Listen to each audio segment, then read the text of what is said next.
On pourrait croire que la faute du client contribue à la réalisation d'une fraude au président atténue le devoir de vigilance de la banque. Eh bien non.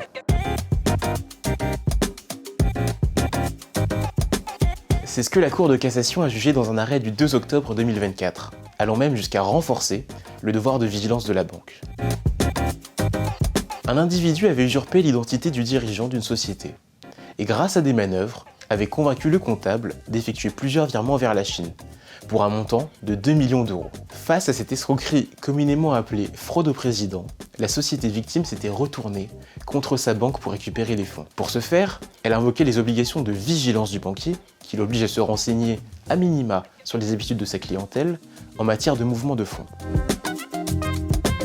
La Cour d'appel de Douai a retenu que la banque avait commis une faute en ne détectant aucune anomalie dans les virements, qui étaient pourtant fréquents et d'un montant inhabituellement élevé. Dans le même temps, elle a estimé que la société n'avait pas suffisamment formé ses employés à la détection des fraudes. Elle a donc condamné la banque à rembourser à la société victime la moitié des sommes détournées. En cassation, la banque a fait valoir deux arguments.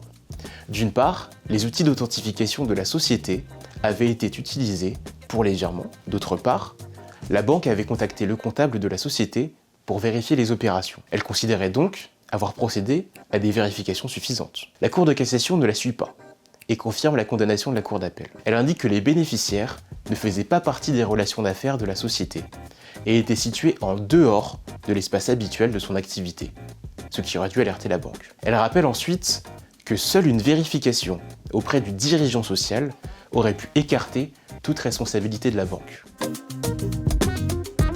Les banques ont un devoir de vigilance renforcé et doivent détecter toute anomalie dans les transactions. Dans le même temps, il est capital pour les entreprises de former leur personnel à la détection des fraudes.